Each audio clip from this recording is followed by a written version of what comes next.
إن الحمد لله نحمده ونستعينه ونؤمن به ونتوكل عليه ونعوذ بالله من شرور أنفسنا ومن سيئات أعمالنا من يهده الله فلا مضل له ومن يضلل فلا هادي له وأشهد أن لا إله إلا الله وحده لا شريك له وأشهد أن محمدا عبده ورسوله أرسله بالهدى ودين الحق ليظهره على الدين كله ولو كره المشركون. اللهم صل على محمد وعلى آل محمد كما صليت على إبراهيم وعلى آل إبراهيم إنك حميد مجيد. اللهم بارك على محمد وعلى آل محمد كما باركت على إبراهيم وعلى آل إبراهيم إنك حميد مجيد. أما بعد فإن خير الكلام كلام الله وخير الهدي هدي محمد صلى الله عليه وسلم وشر الأمور محدثاتها وكل محدثة بدعة وكل بدعة ضلالة وكل ضلالة في النار. أيها الإخوان والأخوات أوصيكم بتقوى الله ونفسي أولا بتقوى الله. يا أيها الذين آمنوا اتقوا الله حق تقاته ولا تموتن إلا وأنتم مسلمون. يا أيها الناس إنا خلقناكم من نفس واحدة وخلق منها زوجها وبث منهما رجالا كثيرا ونساء واتقوا الله الذي تساءلون به والأرحام إن الله كان عليكم رقيبا. يا أيها الذين آمنوا اتقوا الله وقولوا قولا سديدا يصلح لكم أعمالكم ويغفر لكم ذنوبكم ومن يطع الله ورسوله فقد فاز فوزا عظيما. أعوذ بالله من الشيطان الرجيم. بسم الله الرحمن الرحيم. اقرأ باسم ربك الذي خلق الإنسان من علق اقرأ ربك الأكرم الذي علم بالقلم علم الإنسان ما لم يعلم. قال رسول الله صلى الله عليه وسلم كن عالما أو متعلما أو مستمعا أو محبا ولا تكون خامسا. رب اشرح لي صدري ويسر لي أمري واحلل عقدة من لساني يفقهوا قولي. പ്രിയമുള്ള സഹോദരന്മാരെ സഹോദരിമാരെ, സത്യവിശ്വാസികളെ സത്യവിശ്വാസികളെ, പ്രപഞ്ചനാഥനായ അല്ലാഹുവിൻ്റെ കൽപ്പനകൾ വിധിവിലക്കുകൾ ജീവിതത്തിൻ്റെ എല്ലാ മേഖലകളിലും സൂക്ഷ്മത പുലർത്തി സൂക്ഷിച്ച് ജീവിക്കണമെന്ന് സ്വന്തം ശരീരത്തോടുന്നതുപോലെ നിങ്ങളോട് ഞാൻ ആദ്യമായി ഉപദേശിക്കുകയാണ്. അല്ലാഹുവിൻ്റെ എല്ലാ കൽപ്പനകളും നമ്മുടെ ജീവിതത്തിൻ്റെ എല്ലാ മേഖലകളിലും സൂക്ഷിച്ചുകൊണ്ട് ജീവിച്ച് മുത്തക്കികളായി ആത്മഹത്യ നന്നായി ഈമാൻ കിട്ടി മരിക്കുവാൻ അല്ലാഹു നമ്മെ എല്ലാവരെയും അനുഗ്രഹിക്കുന്നതാണ്. സഹോദരന്മാരെ, ഇന്നു മുതൽ നമ്മൾ പഠിക്കാൻ പോകുന്ന വിഷയം ഫളായിൽ ഇൽം, അറിവിൻ്റെ ശ്രേഷ്ഠത.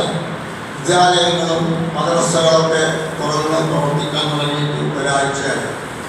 അടുത്ത് പറയേണ്ടതായിരുന്നു, അന്ന് നമ്മൾ പെരുന്നാളൊക്കെ ആയതുകൊണ്ട് ആ വിഷയത്തിൽ കൂടെ നീങ്ങി. വിദ്യാലയങ്ങളൊക്കെ തുറന്നു, കുട്ടികളൊക്കെ മദ്രസയിലേക്കും സ്കൂളിലേക്കൊക്കെ പോവുകയാണ്. നമ്മളെ പ്രത്യേകമായി മനസ്സിലാക്കേണ്ടത് നമ്മുടെ രാജ്യത്തിൻ്റെ വരുമാനത്തിൽ നിന്ന് വലിയ ഒരു ഭാഗം നമ്മുടേതല്ല എല്ലാ രാജ്യങ്ങളും ചെലവഴിക്കുന്നത് ആരോഗ്യത്തിനും വിദ്യാഭ്യാസത്തിനും വേണ്ടിയാണ്. അത് കഴിഞ്ഞ് മറ്റു വികസന പ്രവർത്തനങ്ങൾക്ക് നീക്കിവെക്കും. ആരോഗ്യത്തിൻ്റെ കാര്യത്തിലും വിദ്യാഭ്യാസത്തിൻ്റെ കാര്യത്തിലും യാതൊരു നീക്കുപോക്കുമില്ല. അപ്പോൾ നമ്മളെല്ലാവരും തന്നെ നമ്മുടെ കുട്ടികൾ പഠിക്കണം, പഠിച്ച് നന്നാവണം, ഉയർന്ന സ്ഥാനത്ത് എത്തണമെന്ന് ആഗ്രഹിക്കുന്നതാണ്. അതിനുവേണ്ടി നമ്മൾ പ്രവർത്തിക്കുകയും പ്രാർത്ഥിക്കുകയും നമ്മുടെ മക്കളുടെ കാര്യത്തിൽ നമ്മൾ വളരെയധികം സന്തോഷമുള്ളവരുമാണ്. നമ്മൾ ഉദ്ദേശിച്ച രീതിയിൽ രണ്ട് വിദ്യാഭ്യാസവും കൊടുത്ത് നമ്മുടെ മക്കളെ ഉന്നതമായ സ്ഥാനത്ത് എത്തിക്കുവാൻ അള്ളാഹു അനുഗ്രഹിക്കുവാൻ. ഇസ്ലാം മതം മറ്റേത് മതങ്ങളെ ഉപേക്ഷിച്ചും ഇസ്ലാം മതം വിദ്യാഭ്യാസത്തിനും അറിവിനും വളരെയധികം പ്രാധാന്യം നൽകുന്ന ഒരു മതം. പരിശുദ്ധ ഖുർആനിലെ ഒരു അധ്യായം ഉൾപ്പെടുത്തിയുണ്ടായി. സൂറത്ത് അനബി എന്നാണ് അതിൻ്റെ പേര്. 96-ാമത്തെ അധ്യായമാണ്. നബി സല്ലല്ലാഹു അലൈഹി വസല്ലം തങ്ങൾക്ക് ആദ്യമായി വഹി കിട്ടിയതാണ് കേട്ടോ. നബി സല്ലല്ലാഹു അലൈഹി വസല്ലം തങ്ങൾ വഹി കിട്ടിയത് 40-ാമത്തെ വയസ്സിലാണ്. പിന്നെ 13 കൊല്ലം മക്കയിൽ ജീവിച്ചു. പ്രവാചകൻ ജീവിച്ച് വളർന്ന അന്തരീക്ഷം വളരെയധികം മോശമായ ഒരു പ്രകൃതിയിലാണ് പ്രവാചകന്റെ ജനനവും വളർച്ചയൊക്കെ ഉണ്ടായത്. സൂര്യൻ അസ്തമിക്കാത്ത വിഗ്രഹാരാധകർ, മദ്യപാനികൾ, വ്യഭിചാരികൾ, പലിശ വാങ്ങുന്നവർ, കൊല ചെയ്യുന്നവർ, കൊള്ള ചെയ്യുന്നവർ, പെൺകുട്ടികളെ ജീവനോടെ കുഴിച്ചു മൂടുന്നവർ, സംസ്കാരമെന്തെന്നും അറിവെന്തെന്നും അറിയാത്ത, തൊട്ടു തീണ്ടാത്ത ഒരു സമുദായത്തിലാണ് പ്രവാചകൻ വളർന്നുകൊണ്ടിരിക്കുന്നത്. പ്രവാചകൻ ആകുന്നതിന് മുമ്പ് തന്നെ, നുബുവത്ത് ലഭിക്കുന്നതിന് മുമ്പ് തന്നെ റസൂലുള്ളാഹി സ്വല്ലല്ലാഹു അലൈഹി വസല്ലം തങ്ങൾ ഇത്തരത്തിലുള്ള എല്ലാ പ്രവൃത്തിയിൽ നിന്നും വിട്ടുനിന്നിരുന്നു. ഇത്രമാത്രം കലുഷമായ ഒരു അന്തരീക്ഷത്തിൽ പ്രവാചകൻ വളർന്നുകൊണ്ടിരിക്കുമ്പോൾ ഇതിനോടൊന്നും യോജിച്ചു പോകാൻ കഴിയാതെ, ആരുടെയും പ്രേരണയോ പ്രോത്സാഹനമോ ഇല്ലാതെ, മദ്രസയിലേക്ക് പോകാത്ത, വിദ്യാഭ്യാസമില്ലാത്ത, വിദ്യാഭ്യാസ സ്ഥാപനങ്ങളില്ലാത്ത, വിദ്യാഭ്യാസ മേഖലകളില്ലാത്ത, വിദ്യാഭ്യാസ ഏജൻസികളില്ലാത്ത, പഠിക്കുവാനുള്ള സിലബസുകളില്ലാത്ത ആ കാലഘട്ടത്തിൽ പ്രവാചകൻ ഇതിൽ നിന്നെല്ലാം വിട്ടുനിന്ന് അങ്ങ് മക്കയിൽ നിന്ന് ഏതാണ്ട് 7 കിലോമീറ്റർ അകലെയുള്ള ജബൽ ഹിറ എന്നാണ് അതിന് ആദ്യത്തെ പേര്. വഹി വന്നപ്പോഴാണ് അവിടെ ജബൽ നൂറായത്. 2 പേർ അറിയപ്പെടുന്ന ആ മലയിലുള്ള ഒരു ഗുഹയിൽ പോയിട്ട് പ്രവാചകൻ ധ്യാനിച്ചുകൊണ്ടിരിക്കുകയാണ്. ആരുടെയും കൽപ്പനയൊന്നുമില്ല, വഹിയൊന്നും വന്നിട്ടില്ല. പക്ഷേ പ്രവാചകൻ ഈ കാണുന്ന ചുറ്റുപാടുകളൊന്നും ഇഷ്ടപ്പെട്ടില്ല. അങ്ങനെ ദിവസങ്ങളോളം കഴിഞ്ഞു. ഭക്ഷണപാനീയവുമായിട്ട് ആ മലയിലേക്ക് നമ്മൾ ഉമ്മറക്കും അച്ഛനും പോയ പേര് കണ്ടിട്ടുണ്ടാവാം. അങ്ങോട്ട് ആ സ്റ്റെപ്പ് കയറി ചെന്ന് അവിടെ എങ്ങനെ ഇരിക്കാൻ ഒരു ദിവസം ഒരു അശരീരി കിട്ടും. എന്താണ് ആ കേട്ടത്? ഇക്ര എന്നാണ് പറയുന്നത്. ഇക്ര എന്ന് പറഞ്ഞാൽ അതിൻ്റെ അർത്ഥം വായിക്കുക, ഓതുക. അതാണ് പ്രാധാന്യം. ഇസ്ലാം കൊടുക്കുന്ന പ്രാധാന്യം അതാണ്. ഇക്രയിനി വായിക്കുക, ഓതുക. മദ്രസയിൽ പോകാത്ത, ഉസ്താദിന്റെ ശിഷ്യത്വമില്ലാത്ത അങ്ങനത്തെ ഒരു വ്യക്തിയോട് ഒരു സുപ്രഭാതത്തിൽ ഇക്ര എന്ന് പറഞ്ഞാൽ എന്താണ് വായിക്കുക, എന്താണ് ഓതുക? നമുക്ക് വായിക്കാൻ ഇങ്ങനോട് പെട്ടെന്ന് വായിക്കാൻ വന്നറിയോ? ഇതൊന്നും അറിയാത്ത, ഇല്ലിട്രേറ്റ്, നിരക്ഷരൻ, അക്ഷരജ്ഞാനമില്ലാത്ത പ്രവാചകരോട് വായിക്കാൻ പറഞ്ഞപ്പോൾ പ്രവാചകൻ ആകെ പേടിയുണ്ടായി. മാനവികാരി, എനിക്ക് എഴുതുവാനും അറിയില്ല, ഞാൻ വിദ്യാഭ്യാസമുള്ളവരല്ല, വിദ്യാലയത്തിൽ പോയിട്ടില്ല എന്നൊക്കെ അതിൻ്റെ അർത്ഥം. മാനവികാരി, എനിക്ക് ഓതാനറിയില്ല. ഇബ്ലീൽ എന്ന മലക്കാണ് അത് പറയുന്നത്. അത് വീണ്ടും ആവർത്തിച്ചു. വീണ്ടും പറഞ്ഞ മാനവികാരി, വീണ്ടും ആവർത്തിച്ചു. ഇത്ര വീണ്ടും പറഞ്ഞ മാനവികാരി. അപ്പോൾ ഒരു അധ്യാപകൻ ഒരു വിദ്യാർത്ഥിയെ പഠിപ്പിക്കുമ്പോൾ, ഒരു അധ്യാപകനായില്ല, മദ്രസയിലും വിദ്യാലയങ്ങളുമായിട്ട് സ്കൂളിൽ 32 വർഷത്തോളം ഗവൺമെന്റ് സർവീസ് തന്നെ ജോലി ചെയ്യാൻ അവസരം ലഭിച്ചിട്ടുണ്ട്. അപ്പോൾ ഒരു അധ്യാപകന് അതിന് മനസ്സിലാക്കുന്ന ഒരു കാര്യം, ഒരിക്കൽ പറഞ്ഞു, 2ാം വട്ടം പറഞ്ഞു, 3 തവണയും പറഞ്ഞു. അവസാനവും മനസ്സിലാകാത്ത സമയത്ത് ഒരു ചെറിയ താക്കീത് പ്രവാചകൻ ശിക്ഷിച്ചു എന്ന് പറയാൻ പറ്റില്ല. ഒരു അധ്യാപകൻ കുട്ടികളെ പഠിപ്പിക്കുമ്പോൾ 1, 2, 3 തവണ പറഞ്ഞു കൊടുത്തിട്ട് ഈ ചരിത്രങ്ങളൊക്കെ പഠിക്കുമ്പോൾ അതിനൊക്കെ നമ്മൾ ഓരോ പോയിന്റ് മനസ്സിലാക്കാം. 1, 2, 3 തവണയും പറഞ്ഞിട്ട് ഒരു വിദ്യാർത്ഥിയെ അധ്യാപകൻ സഹായിച്ചാൽ അതിനെ ചോദ്യം ചെയ്യപ്പെടുന്ന കാലഘട്ടമാണ്. അതുകൂടി മനസ്സിലാക്കണം. രക്ഷിതാക്കൾ പോയിട്ട് ആ അധ്യാപകനെ ചോദ്യം ചെയ്യുന്നതാണ്. നമ്മൾ കുറേ അതിനെ കുറിച്ചൊക്കെ കുറെ മനസ്സിലാക്കിയ 3 തവണ കഴിഞ്ഞിട്ടും മനസ്സിലായിരുന്നപ്പോൾ വിശദാംശമാങ്ങൾ പറഞ്ഞ ഒന്നിട്ട് കൂട്ടിയിളക്കി വേദനിപ്പിച്ചോ അല്ലെങ്കിൽ വേദനിക്കാൻ ശ്രമിച്ചോന്നോ ആ ഒരു പ്രവർത്തനം കഴിഞ്ഞപ്പോൾ പ്രവചനം പുതിയതായിട്ടൊരു ഉണർവുണ്ടായി. കുട്ടികൾക്ക് ചെറിയ അടി കൊടുക്കുമ്പോൾ ഏത് മടിയാനാലും ബുദ്ധിയില്ലാത്തവരും ശ്രദ്ധിക്കാത്തവരും ഒന്ന് ശ്രദ്ധിക്കും. പിന്നെ അവൻ പഠിക്കാൻ തുടങ്ങും. അങ്ങനെ ഈ സമയത്ത് ഇത് കഴിഞ്ഞ ഉടനെ നിന്നെ സൃഷ്ടിച്ച റബ്ബിന്റെ നാമത്തിൽ നീ വായിക്കാൻ അതാണ് വഴി. നിങ്ങൾ മനസ്സിലാക്കി നോക്കൂ. സംസ്കാരം തൊട്ട് തീണ്ടാത്ത ഒരു ജനത.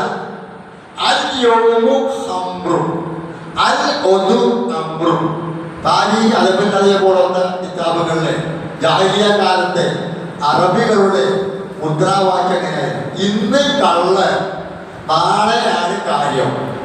അത്രയും മദ്യപ്രേമികൾ മദ്യചഷകത്തിൽ വീണ് ചത്ത ഈച്ചയെ കൊണ്ട് പാടിയിട്ടുണ്ട്. നീ എത്ര ഭാഗ്യവതിയാണ്, എനിക്കങ്ങനെ ഭാഗ്യം ലഭിച്ചില്ലല്ലോ. ഞാൻ മരിച്ചു കഴിഞ്ഞാൽ എന്നെ മറവ് ചെയ്തതിൻ്റെ ഈ മുന്തിരിക വള്ളി തട്ടിട്ട് എൻ്റെ മച്ചയും മാംസവും ആ മുന്തിരി വള്ളി തിന്ന് അതിൽ നിന്ന് മുന്തിരി ചാറുണ്ടാക്കി ലഹരിയായി ഉപയോഗിക്കട്ടെ. അത്രയും ആഗ്രഹിച്ചത് ജനങ്ങൾ. പലിശ വാങ്ങുന്നവർ, കൊലപാതകം ചെയ്യുന്നവർ, വിഗ്രഹ പ്രിയന്മാർ, വിഗ്രഹ ആരാധകർ. കായബയുടെ ചുറ്റുഭാഗം തന്നെ 360 വിഗ്രഹങ്ങളുണ്ട്. പെൺകുട്ടികളെ ജീവനോടെ കുഴിച്ചു മൂടുന്നവർ, സ്നേഹം തൊട്ടു തീണ്ടാത്തവർ, കരുണ ഇല്ലാത്തവർ, സംസ്കാരമില്ലാത്തവർ, പരിഷ്കാരമില്ലാത്ത കാടൻ സ്വഭാവം, കയ്യൊപ്പുള്ളവർ കാര്യക്കാരൻ. ഈ സമയത്ത് ഒരു ജനങ്ങൾക്ക് സംസ്കരിക്കാൻ വേണ്ടി ഒരു ജനതയിലേക്ക് ഒരു പ്രവാചകനെ നിയോഗിക്കാൻ വേണ്ടി തെരഞ്ഞെടുത്തതാണ് നമ്മുടെ മുത്ത് മുഹമ്മദ് മുസ്തഫ സല്ലല്ലാഹു അലൈഹി വസല്ലം തങ്ങൾ. ആ പ്രവാചകനോട് ആദ്യമായിട്ടുള്ള കൽപ്പന എന്താണ്? വായിക്കാൻ. എന്താണ് വായിക്കാൻ? എന്താ അവിടെ അർത്ഥം? അല്ലെങ്കിൽ പോയിട്ട് വിഗ്രഹാരാധനയില്ലാതെക്കുക, പെൺകുട്ടികളെ ജീവനോടെ കുഴിച്ചു കൊടുത്ത് തടഞ്ഞു നിർത്തുക, ഇതൊന്നുമല്ല പറഞ്ഞത്. വളരെ ലാഘവത്തോടുകൂടി ലോകത്തിന്റെ മുമ്പിൽ 1400 വർഷങ്ങൾക്ക് മുമ്പ് വായിക്കുക, വായിക്കാൻ പഠിപ്പിക്കാൻ ഒരു ജനതയെ വിദ്യാഭ്യാസം കൊടുക്കുക. അതിലൂടെ മാത്രമേ ഒരു ജനതയെ സംസ്കരിച്ചെടുക്കാൻ സാധിക്കുകയുള്ളൂ. വിദ്യാഭ്യാസം ഇല്ലാത്തവർക്ക്, അറിവില്ലാത്തവർ എത്ര ഉണ്ടായിട്ടും ഒരു അറിവുള്ളവർ ഉന്നതമായ സ്ഥാനത്തിരിക്കുമ്പോൾ ഒരുപാട് അറിവില്ലാത്തവർ എത്ര സ്ഥാനങ്ങൾ വഹിച്ചാലും ഈ അറിവുള്ളവരുടെ സ്ഥാനത്തേക്ക് എത്തിവരും പഠിപ്പിക്കുകയാണ്. അങ്ങനെ വായിക്കാൻ പറഞ്ഞു. തങ്ങൾ എന്ത് ചെയ്തു? വായിച്ചു. അത് AD 610 ഇന്ന് AD എത്രയാണ്? 2025 AD 610 സംഭവം. തങ്ങൾ വളരെ കറക്റ്റായിട്ട്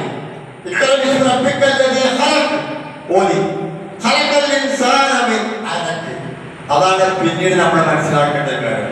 വായിക്കുക എന്ന് പറഞ്ഞാൽ വേറെ എന്തെല്ലാം കാര്യങ്ങൾ കൊടുക്കാത്തത്. ഉടനെ തന്നെ ശാസ്ത്രമാണ് പറഞ്ഞത് സഹോദരന്മാരെ, സയൻസാണ് പറഞ്ഞത്, ബയോളജിയാണ് പറഞ്ഞത്. അലക്ക് എന്ന് പറഞ്ഞാൽ രക്തക്കട്ട, മാംസപിണ്ഡം. അത് ബയോളജി പഠിപ്പിക്കുന്നില്ല കുട്ടികൾക്ക്. മനുഷ്യന്റെ ശിക്ഷിപ്പിനെ കുറിച്ച് സൂറത്ത് മുംബൈ പറഞ്ഞുകൊണ്ട്, സൂറത്ത് ഹജ്ജ് പറഞ്ഞുകൊണ്ട്, ഹദീസുകളുണ്ട്. അതൊക്കെ നമുക്ക് പിന്നീട് വിവരിക്കാം. അങ്ങനെ അലക്ക് രക്തക്കട്ടയിൽ നിന്ന് പഠിച്ച ആ അല്ലാഹുവിന്റെ നാമത്തിൽ എന്ത് വേണം? നിങ്ങൾ വായിക്കുക. പ്രവാചകൻ അത് വായിച്ചു. അന്ന് തൊട്ട് മദീനയിൽ വെച്ച് സഭാ വഫാത്താവുന്നത് വരെ ഈ പരിശുദ്ധമായ ഗ്രന്ഥത്തിൽ പറഞ്ഞ ഏതാണ്ട് 6666 ചില അഭിപ്രായ എണ്ണത്തിന്റെ കാര്യത്തിൽ അതൊക്കെ അപ്പളക്ക് മനഃപ്പാടമാക്കുന്നു, രേഖപ്പെടുത്തും. അപ്പോ പിന്നെ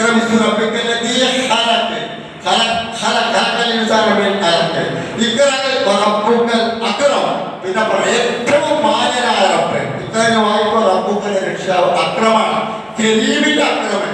അതിന്റെ അപ്പുറം ഉദാഹരണമില്ല, മാന്യൻ. അങ്ങനത്തെ റബ്ബാണ് നിങ്ങളെ ഇതാ പ്രവാചകനായി തിരഞ്ഞെടുത്തിരിക്കുന്നു.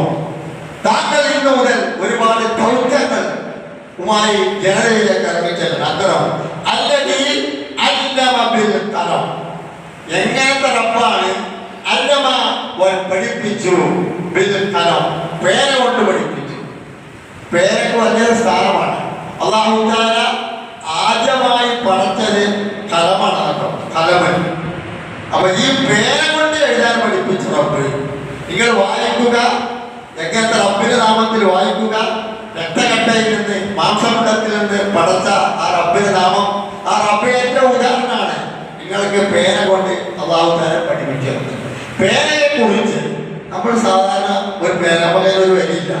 പെന്തിലാകെ പോലും എൻ്റെ പോകത്ത് പേന ഉണ്ടായിരുന്നു. അപ്പൊ അതെവിടെ പോയൊരു ബാഗ് വെച്ചോണ്ടിരിക്കില്ല. പേനയാണ് ആദ്യമായി പഠിപ്പിച്ചത്. അറിവിന്റെ തുടക്കം പേന കൊണ്ട് തന്നെയാണ്. പേന കൊണ്ട് എഴുതുക. ഞങ്ങൾക്ക് പറഞ്ഞുതരാം. പരിശുദ്ധ ഖുർആനിൽ ഏതാണ്ട് 4 ഭാഗങ്ങളെ പേനയെ കുറിച്ച് പറയാനുണ്ട്. ഒന്ന് ഇത് പറഞ്ഞു. രണ്ടാമതായിട്ട് പേനയെ സംബന്ധിച്ച് ഒരു അധ്യായം തന്നെ ഖുർആനിലുണ്ട്. ഇതൊക്കെ മനസ്സിലാക്കി വെക്കാൻ വേണ്ടി പറയുന്നുണ്ട്. 4 ഭാഗങ്ങൾ പേനയെ കുറിച്ച് പറയുന്നു. ഒന്ന് സൂറത്ത് അലക്ക്, 90-ാമത്തെ അധ്യായം നമ്മൾ പറഞ്ഞില്ലേ, ആ അധ്യായത്തിലാണ് പേനയെ കുറിച്ച് ഒന്ന് പറയുന്നത്. 90-ാമത്തെ അധ്യായം. പിന്നെ പറയുന്നത് സൂറത്ത് നൂൻ, 68-ാമത്തെ അധ്യായം. ഇതൊക്കെ പറഞ്ഞുകൊണ്ടെന്നറിയോ അറിവിന്റെ പ്രാധാന്യം. ഈ ഇക്രയിൽ തുടങ്ങി വെച്ചത് മത്സരം ചെല്ലുമ്പോഴടക്കമാണ്. ഇക്രയിൽ അവിടെ മത്സരം ചെല്ലുമ്പോൾ ഈ വായിക്കാൻ പറയുന്നുണ്ട്. ഇക്രയിൽ ഇതാവക്ക എന്റെ ഗന്ധന്റെ വായിക്കും. സൂറത്ത് ഇസ്രായേല് 18-ാമത്തെ പറയുന്നുണ്ട്. അപ്പൊ ഈ വായന ഒരു മനുഷ്യന്റെ ജീവിതത്തിൽ അറിവ് ഒഴിച്ചുകൂടാൻ പറ്റാത്ത ഒന്നാണ്. വായു ആവശ്യമാണ്, വെള്ളം ആവശ്യമാണ്, ഭക്ഷണം മനുഷ്യനെ ജീവിക്കാൻ ആവശ്യമാണ്. അതോടൊപ്പം തന്നെ അറിവും മനുഷ്യന് ആവശ്യമാണ്. ലോകത്തിന് തന്നെ അറിവ് ആവശ്യമാണ്. അറിവില്ലാത്തവൻ, സാഹിത്യകാരന്മാരുടെ ഭാഷയിൽ പറഞ്ഞാൽ അറിവുള്ളവനും അറിവില്ലാത്ത ഖുർആൻ പറയുന്നുണ്ട്. ഒരു മനുഷ്യൻ മരിച്ചു കഴിഞ്ഞാൽ ആ മനുഷ്യനെ ഇവിടെ വെച്ചാൽ അവനെ കൊണ്ട് ഇവിടെ ഉപദ്രവമാണ് ഉണ്ടാവുക എന്നതുപോലെയാണ് അത്രേ അറിവില്ലാത്തവൻ ജീവിക്കുന്നത്. അറിവില്ലാത്തവൻ ഈ ലോകത്ത് ജീവിക്കുന്നു. ഒരു സത്യമായി മാറണം. നിങ്ങൾക്കറിയില്ലേ, 90-92 കാലഘട്ടങ്ങളിലൊക്കെ നമ്മുടെ കേരളം സമ്പൂർണ്ണ സാക്ഷരത പ്രഖ്യാപിച്ചു. കേവലം എഴുത്തുമാനി പഠിക്കുന്നതാണ് ഇന്റേൺഷിപ്പ് പ്രോഗ്രാം, അല്ലെങ്കിൽ സാക്ഷരത കൊണ്ട് ഉദ്ദേശിക്കുന്നത്. അത്രയും കേവലം അറിവുണ്ടാണ്. അപ്പോ അതിന്റെയൊക്കെ തുടക്കം അതെല്ലാം ഇവിടെ ഇസ്ലാമിക്ക് പഠിക്കാൻ കേട്ടോ. സാക്ഷരതാ പ്രവർത്തനം ആര് തുടങ്ങി? ആദ്യമായിട്ട് വായന തുടങ്ങി വെച്ചത് പരിശുദ്ധമായ പ്രവാചകന്, പരിശുദ്ധമായ ദീനുൽ ഇസ്ലാം പഠിപ്പിക്കാൻ അല്ലാഹു തആല ആദ്യമായിട്ട് പറഞ്ഞത് ഇഖ്റ വായിക്കുക. പിന്നെ പേനയുടെ കാര്യം. പേന ഖുർആനിൽ തങ്ങൾ പ്രബോധന ഘോഷയിലേക്ക് ഇറങ്ങിച്ചെന്നപ്പോൾ ശത്രുക്കളും അസിലാലുക്കളും ഒരുപാട് ആരോപണങ്ങളും വിമർശനങ്ങളും എതിർപ്പുകളും മർദ്ദനങ്ങളും പീഡനങ്ങളും പ്രവാചകൻ അനുഭവിക്കേണ്ടി വന്നു. അവസാനം അവർ പറഞ്ഞു പ്രവാചകന് ഭ്രാന്തനാണെന്ന് പറഞ്ഞു. പ്രവാചകൻ ഭ്രാന്തനാണെന്ന് പറഞ്ഞു. യാസീൻ സൂറത്ത് ഇറങ്ങിയ തുടക്കം പരിഹാസം കൊണ്ട് പ്രവാചകൻ പുറത്തേക്ക് ഇറങ്ങാതിരിക്കുകയാണ്. എന്താണ്? ഭ്രാന്തനാണ്, സാഹിറാണ്, അങ്ങനെ പലതും പറഞ്ഞ് പരിഹസിക്കാം. അപ്പോൾ പ്രവാചകൻ വീട്ടിലിരിക്കുമ്പോൾ, ഒതുങ്ങിയിരിക്കുമ്പോൾ, ചരിത്രത്തിന് മുമ്പ് പോകുന്നില്ല, യാസീൻ വൽ ഖുർആനിൽ ഹകീം ഇന്നക ലമിനൽ മുർസലീൻ വൽ ഖുർആനിൽ ഹകീം, പരിശുദ്ധ ഖുർആനിലാണ് സത്യം. യാസീൻ വൽ ഖുർആനിൽ ഹകീം ഇന്നക ലമിനൽ മുർസലീൻ, നിങ്ങൾ പ്രവാചകനെപ്പെട്ട ആളാണ്. ഖുർആന് അള്ളാഹു നൽകിയ ഖുർആന് അള്ളാഹു തന്നെ സത്യം ചെയ്തുകൊണ്ട് പ്രവാചകന് പറഞ്ഞു കൊടുക്കുന്നു. പ്രവാചകൻ ഓതി കേൾപ്പിക്കുന്നു. പ്രവാചകൻ മനസമാധാനം നേടുന്നു. നിങ്ങൾക്കൊരു ഭ്രാന്തുമില്ല. ആര് പരിഹസിച്ചാലും നിങ്ങൾ അവരുടെ പരിഹാസത്തെ നിങ്ങൾ ഗൗനിക്കാതെ നിങ്ങളുടെ പ്രബോധന കോതയിൽ മുന്നോട്ട് പോകണമെന്ന് ഉച്ചൈസറം ഉദ്ഘോഷിച്ചുകൊണ്ട് ഖുർആൻ പറഞ്ഞു. അതുപോലെ സംഭവമാണ് പ്രവാചകൻ ഭ്രാന്തനാണ്. പ്രവാചകൻ ഭ്രാന്തനാണ്. ഒരാള് ഭ്രാന്തുള്ളവരോട് തന്നെ ഭ്രാന്തനാണെന്ന് പറഞ്ഞാൽ അവരുടെ സ്വഭാവം മാറും. തനിക്ക് സ്വഭാവം എന്ന് ചോദിച്ചാൽ അവന്റെ സ്വഭാവം മാറും. നമ്മളെ ഒരു പ്രാർത്ഥനാ മനുഷ്യനെ കുറിച്ച് അവൻ കേൾക്കാതെയാണ് പറയാം. അതേ സ്ഥാനത്ത് ലോകത്തിലേക്ക് നിയോഗിച്ച ആ പ്രവാചകനോട് പറഞ്ഞു, ഇന്നകല മജനൂൻ, താങ്കൾ ഭ്രാന്തരാണ്. അപ്പോൾ നേരത്തെ യാസീൻ പറഞ്ഞത് നൂൻ വൽ ഖലമി, പേര് തന്നെയാണ് സത്യം, വമാ യസ്തുറൂൻ, അതുകൊണ്ട് എഴുതുന്നു തന്നെയാണ് സത്യം. എന്താണ്? മാ അന്ത ബിനിഅമതി റബ്ബിക ബിമജ്നൂൻ, അല്ലാഹുവിന്റെ അപാരമായ അനുഗ്രഹം കൊണ്ട് അങ്ങ് ഒരിക്കലും ഭ്രാന്തി ഏറ്റിട്ടില്ലാത്തവൻ. താങ്കൾ ഈ ക്ലേശങ്ങളും ബുദ്ധിമുട്ടുകളും സഹിച്ചുകൊണ്ട് ഈ തൗഹീദ് പ്രചരിപ്പിക്കുന്ന ഗോലയിൽ എന്തെല്ലാമോ വിഷമങ്ങൾ സഹിക്കുന്ന താങ്കൾക്ക് മുറിയാത്ത അജ്റൻ, ഒരു മണ്ണും നിൽക്കാത്ത, തടയാത്ത, മുറിഞ്ഞുപോകാത്ത പ്രതിഫലം താങ്കൾക്കുണ്ട്. അപ്പോൾ അവിടെ പറഞ്ഞത് പേനയാണോ? നൂൻ വൽ ഖലമ്, പേന തന്നെയാണ് സത്യം, വമാ യസ്തുറൂൻ, പേന കൊണ്ട് എഴുതുന്നു തന്നെയാണ് സത്യം. അത് അത്രയും ശക്തമായൊരു സത്യപ്രതിജ്ഞയാണ്. പേനയും എഴുത്തും ലോകം തുടക്കം മുതൽ അവസാനം വരെയും ഉണ്ട്. അപ്പോൾ ഇത്രയും മഹത്തായ കാര്യമാണ് പേനയും അതുകൊണ്ട് എഴുതുന്നതും. അത് തന്നെയാണ് സത്യം. താങ്കൾ ഒരിക്കലും ഭ്രാന്തി ആയിട്ടില്ല. വലിയ ഭാഗത്ത് അവസാനിപ്പിക്കാണ്. വൈദ്യൊക്കെ നേര സുലിക്കുന്നത് അവൾ എന്ത് പറഞ്ഞാലും നിങ്ങളെ ശത്രുക്കൾ നിങ്ങൾ എന്തെല്ലാരോ പറഞ്ഞു, റായിന എന്ന് വിളിച്ച് പരിഹസിച്ചു. റായിന എന്ന് പറഞ്ഞാൽ ഒന്നും കൂടി കേൾപ്പിച്ച് തരിക എന്ന ഉദ്ദേശിച്ചവർ പറയുന്നുണ്ടെങ്കിൽ അവരുടെ ലക്ഷ്യം ആടിനെ നോക്കുന്നവനെ, കബിഷിന്റെ മകനെ എന്ന് പറഞ്ഞ് പരിഹസിക്കുന്നു.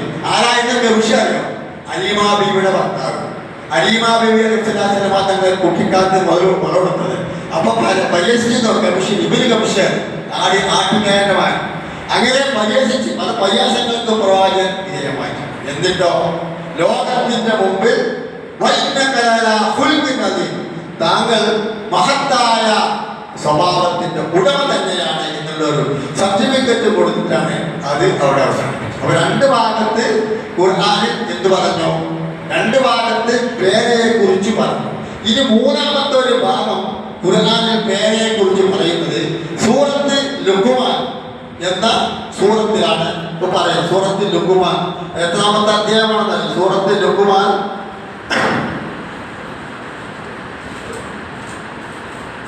സൂറത്ത് ലുഖ്മാൻ 31-ാമത്തെ അധ്യായമാണ് ലുഖ്മാൻ. ആ അധ്യായത്തിന് എത്രാമത്തെ 27, 28 എന്ന ആയത്തുകൾ എന്തായി പറയുന്നത്?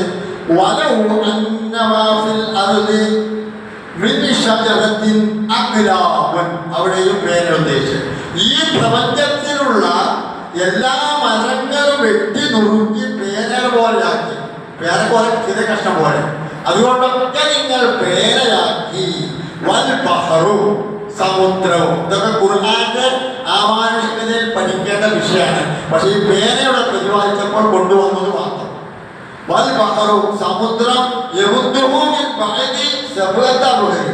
ഇപ്പോഴുള്ള ഈ പർവ്വതം, ഈ സമുദ്രവും അതിന്റെ 7 ഇരട്ടി ഈ വെള്ളവും, സമുദ്രത്തിൽ വെള്ളവും കൂട്ടി അത് മഷിയാക്കി ഈ പ്രപഞ്ചത്തിലുള്ള എല്ലാ മരങ്ങളെയും പേനകളാക്കിയാലും അവിടെയും പേന മൂന്നാമത്തെ ഭാഗമായിട്ട് പ്രതിപാദിച്ചിട്ടുണ്ട്. അപ്പൊ 3 ഭാഗം.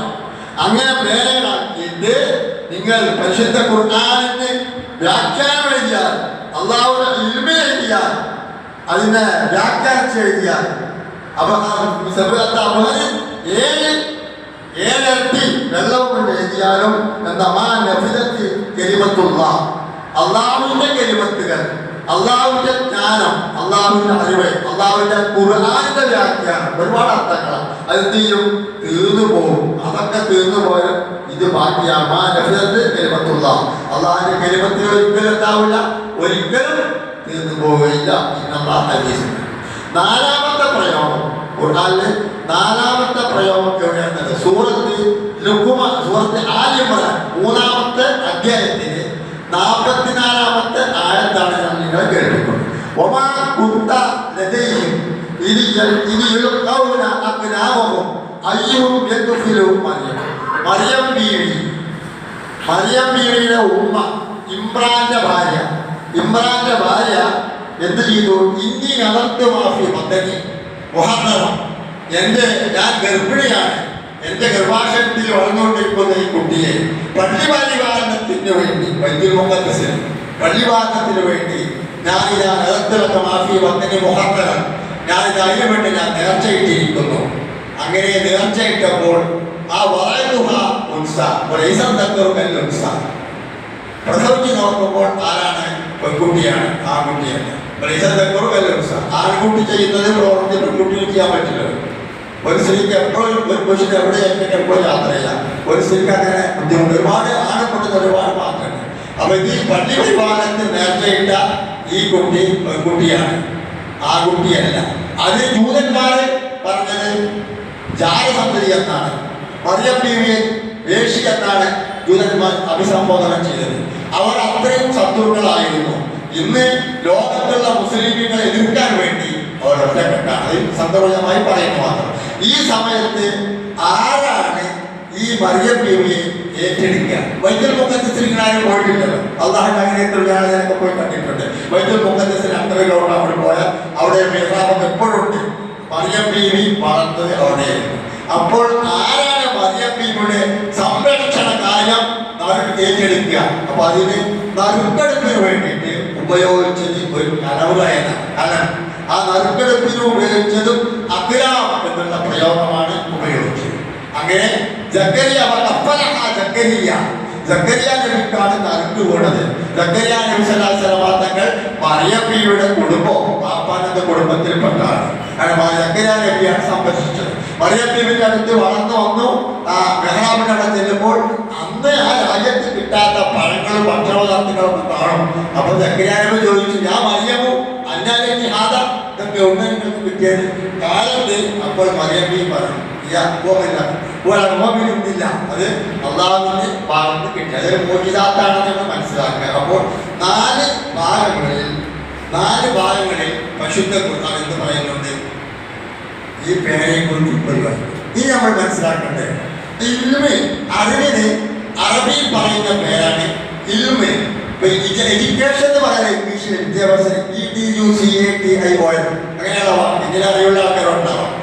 അതിനൊക്കെ ലാറ്റിൻ ഭാഷയിൽ ഈക്കൊരർത്ഥത്തെ അത്ര ട്രെയിനിങ്ങിലാണ് നിങ്ങൾ പഠിച്ചത്. നമുക്ക് അവിടേക്ക് പോയി ഇങ്ങനെ മുഷിപ്പിക്കുന്നില്ല.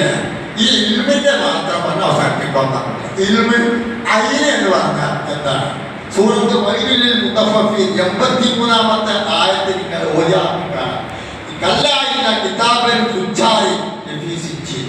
ഫുജ്ജാർ എന്ന് പറയുന്ന തമ്മാടികൾ, ദുഷിച്ച ജനങ്ങളുടെ ആത്മാവിനെ രേഖപ്പെടുത്തുന്ന ഒരു ഗ്രന്ഥമാണ് സിജ്ജീൻ. എന്താ സിജ്ജീൻ എന്ന് പറഞ്ഞാൽ? കിതാബും മറുക്കും. നമുക്ക് ഇന്നത്തെ കാലഘട്ടത്തിൽ മനസ്സിലാക്കണമെങ്കിൽ എന്തിനും കമ്പ്യൂട്ടറിൽ ആപ്പല്ലേ, ഇതൊക്കെ പണ്ട് ഇതൊക്കെ ഉണ്ട്. ഈ സിജ്ജീൻ എന്ന് പറയുന്ന ആപ്പിലാണ് ദുഷ്ടിച്ച ജനങ്ങളെ, സത്യനിഷേധികളുടെ, പാവികളുടെ, കുറ്റവാളികളുടെയൊക്കെ രേഖപ്പെടുത്തി വെക്കും. കിതാബും മറുക്കും. അത് കഴിഞ്ഞാൽ തന്നെ 18-ാമത്തെ ആയത്തിൽ പറയുന്നത്